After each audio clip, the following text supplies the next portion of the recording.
Hi, okay, so I'm trying to give a short video as a guideline as what you can do homework 5, question 6.2, the mixture model with the glucose data set. So we talked about it a little bit in class yesterday as how you can try to derive full conditionals. So the general guideline is you should write everything, including the likelihood, including the priors, everything together.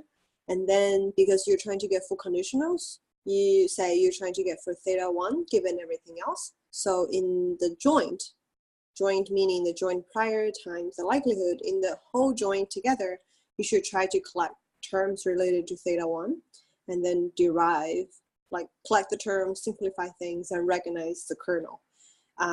So if you're doing deep sampler, that means you are able to recognize what the kernel is. It's going to be a known distribution. So let me give an introduction as how you can start doing 6.2, which is the mixture model. So first of all, let's try to write the likelihood.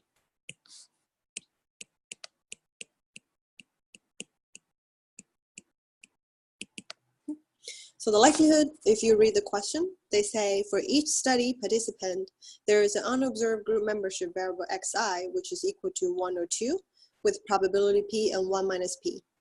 If xi is 1, then yi follows the first normal, theta 1, sigma 1 squared. And if xi equals to 2, then yi follows the second normal, theta 2, sigma 2 squared. You have p, which is the probability of going to the first group. It's a beta distribution, beta AB. Theta j is normal mu 0, tau 0 squared. And 1 over sigma j squared is a gamma. Nu 0 over 2, nu 0, sigma 0 over 2.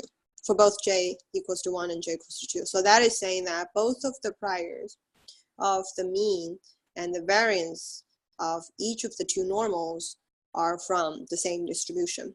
They ask you to obtain the full conditional distributions for, notice here, you should get full conditional for x1 to xn, p, theta 1, theta 2, and sigma 1, sigma 2 squared. So the likelihood will be, you have y1 till yn, okay? And notice what you have. For here, you need to be careful that you're gonna have the following parameters.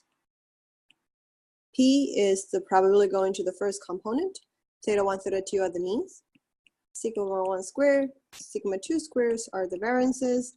And don't forget, and the question tells you that you should also include this set of xi's, which is either 1 or 2, telling you the membership assignment. Okay, so if you try to write this, so the notation I will be using is, okay, because you're going to think about which group one observation goes to, right? So here I'm using this product sign, and down here I'm collecting all of the xi equals to 1, meaning that I'm looking at all of the observations goes to the first unobserved group.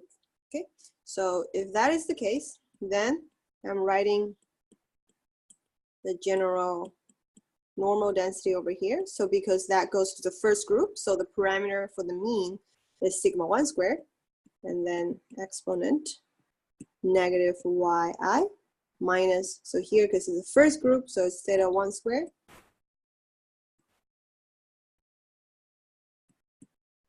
Okay. So this tells you everything, the likelihood contribution from every observation in the first group. So similarly, you're gonna do this for xi equals to 2. So not surprisingly, you're gonna have 2 squared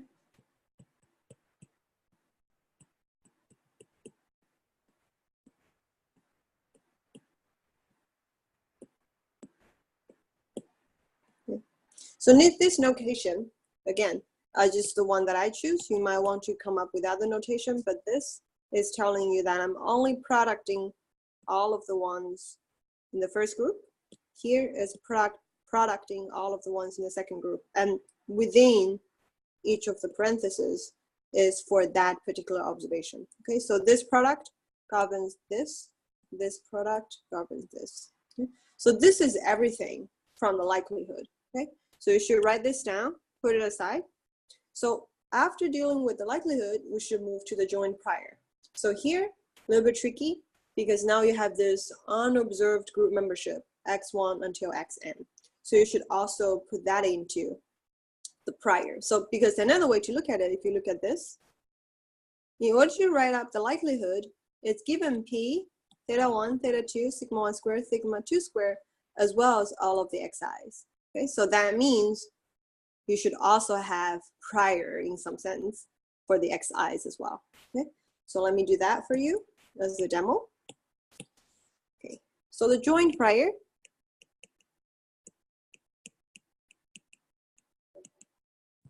we need to have p, theta 1, theta 2, sigma 1 squared, sigma 2 squared. Don't forget all of the xi's. Okay, so all of them, pretty much all of them are independent, marginally distributed. So especially for those ones, I'm gonna write them out first, because that's what's given in the question. Okay, they tell you that theta 1, theta 2 follows the normal, independent normal. Sigma 1 squared, sigma 2 squared follows inverse gamma independently, and this p is a beta. Okay. However, the last step over here, because x1 to xn, they're the group membership assignment. And we know that x1, xi equals to 1 with the probability p, and xi equals to 2 with the probability 1 minus p. So you notice that in order to come up, like the distribution of xi actually depends on p. So that's why I would write given p over here. Okay, so let's do this step by step. So I'm gonna do p for p first. So because we know that it's gonna be, we know that it's a beta distribution AB, so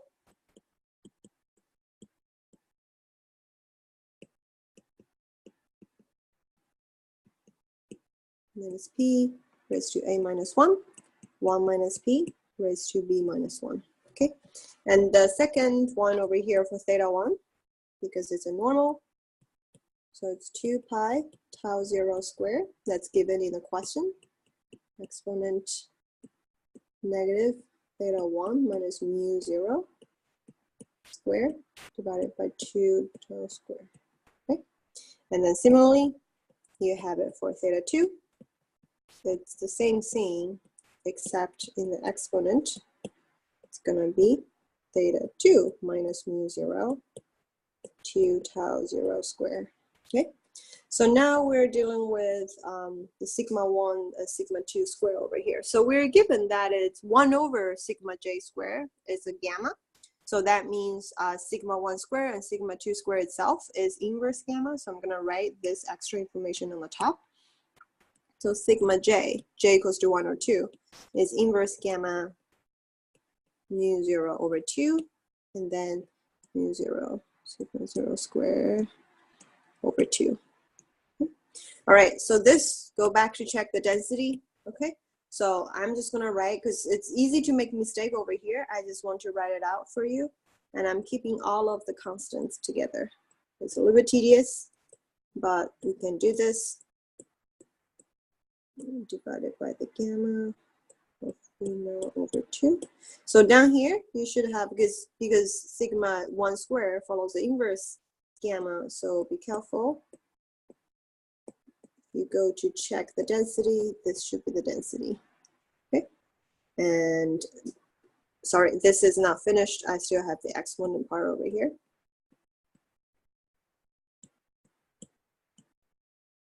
For sigma 1 square, okay? And similarly, I would do this for sigma 2 square. So this is pretty much repeating.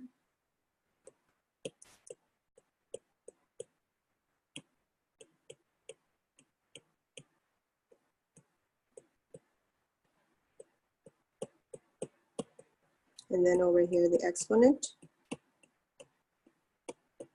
Down here is 2 sigma 2 square, okay? Okay, so the last one, let me use a different color. The last one is this, okay? So what is this one? Think about this. You have all of the xi, I from 1 to n. So if you, let me try to erase over here to give some space.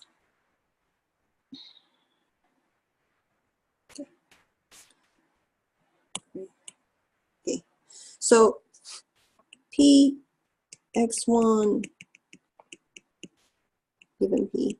So each of them are independent. So it's going to be I from 1 to n, P xi given P. Okay, so think about this. Xi given P. Okay, and we know that xi equals to 1 with probability P, and xi equals to 2 given probability 1 minus P. So the way you can think of this, what this is probability. So I'm going to use a new notation. You can follow what I do, or you can develop your own.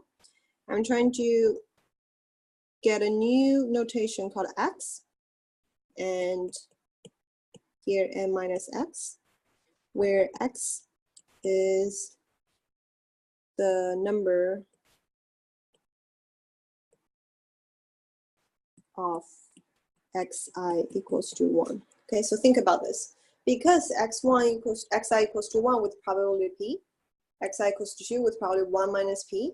So if you define a new parameter here, which is x, tells you the number of xi equals to 1. So this density becomes the success, meaning getting 1, the probability raised to the number of getting 1, and then 1 minus p, which is the probability that of getting 2, raised to the power of the number of 2's. Okay, so this, again, you don't have the choose function in front. You don't have to. Actually, you shouldn't, because this is not a binomial. Each of this is a Bernoulli, okay? And we're looking at them each separately, okay? It's not the sum of all of this follows a certain distribution. We're not interested in we're not interested in x, which is the sum. We're interested in each of the xi. Okay, so that's why. So here you're gonna have this one more extra term to denote your joint prior. Okay, so you see a lot of stuff going on. This is the part about P prior. This is about theta 1, theta 2, sigma 1. Sorry, here sigma 1, sigma 2. Sorry, until here is about sigma 1, sorry about that. And this is sigma 2, and then this is all of the xi given P, okay? So now you have this joint prior, and then you should multiply with your likelihood in order to get the joint posterior. So I won't write until the end, but I will start the first line for you that I think you should follow from here. So what we want the joint distribution of all of the parameters given the data. Okay, and starting from here, I'm gonna use proportional. I want to get rid of all of the normalizing constant that is irrelevant over here. So here I'm writing a likelihood. I simplify.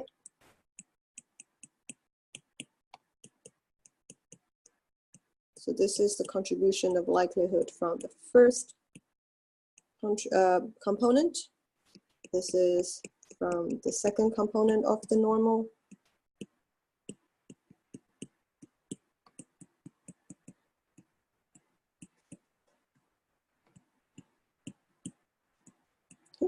Okay, and then here comes the prior.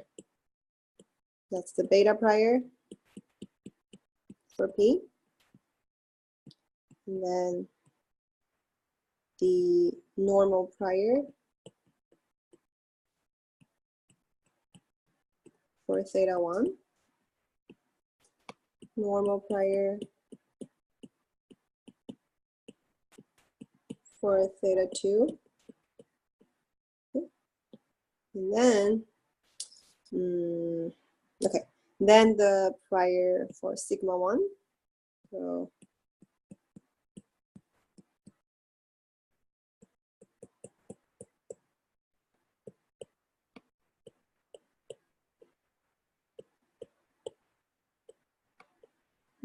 and the prior for sigma 2.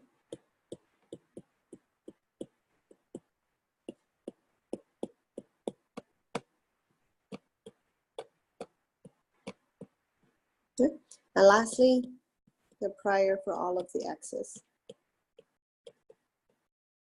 Okay, yeah, so it's this whole big thing that you're going to start with. So I would say, okay, so for example, if I want to get the full conditional for P, I should only consider those two terms as well as these two terms, okay?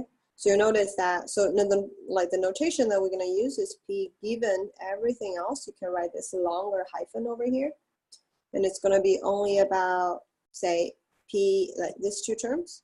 So eventually, you should be able to recognize this to be a beta distribution, okay? So this is just an example, okay? And so the tricky, I think the harder ones are about all of the xi. So I would say if you try to get xi equals to 1, given everything else, then this will be related to what we have talked about in class about the mixture. Okay, so think about use Bayes theorem and refer to the lecture slides. Okay. You should, on the top, evaluating the normal at that point, and then times are probably going to that group. In the bottom should be the sum of two groups. Okay, all right, and then that's for xi's, and of course you should also keep going. Let me use a different color over here. So you will notice that if you try to get theta 1, you should collect this term because that's about theta 1. And what else over here? Oh, and also the likelihood, of course, likelihood over here. Okay, so those two will be the ones about theta 1. Once you do it, it's going to be a normal, okay? And then theta 2 as well, you're only going to collect terms of this and theta 2 over here. Okay? So again, that will be a normal. And lastly, you would do it for sigma 1 squared and sigma 2 squared, and that will be, I'm just going to use the same color over here. So sigma 1 squared, obviously you need all of those, as well as here, okay? And similarly, we do, running out of color, we do this for sigma 2, and also all of the terms over here, okay? So before I end, I just want to highlight that in order to come up with full conditionals, we talked about this in class, in order to come up with full conditionals, you don't have to worry about, like, you have used these terms for theta 1, so I should not use it for say, like, sigma 1 squared, which is not true. Because for full conditionals, it's your parameter given everything else, okay? You just gonna need to collect all of the terms from this whole joint that's related to the parameter they're working with. So there's no reuse of anything because it's your parameter given everything else, okay? So pretty much, so for example, you use this term as well as, so this is about theta 1, also use this term to come up with theta 1, right? But obviously, this first term is related to sigma 1 as well, right? So you use it again, but it's not double using it because we're just saying that it's given everything else. Okay, so don't worry about double using. This is different from the normal things that we have seen before. There's no double using because you should use whatever you need to compute or like to recognize that particular kernel. Okay, so right now I will write up like a short document about the final full conditionals that you should get as a goal for all of you when you're doing your derivation. Okay, all right, good luck. See you later.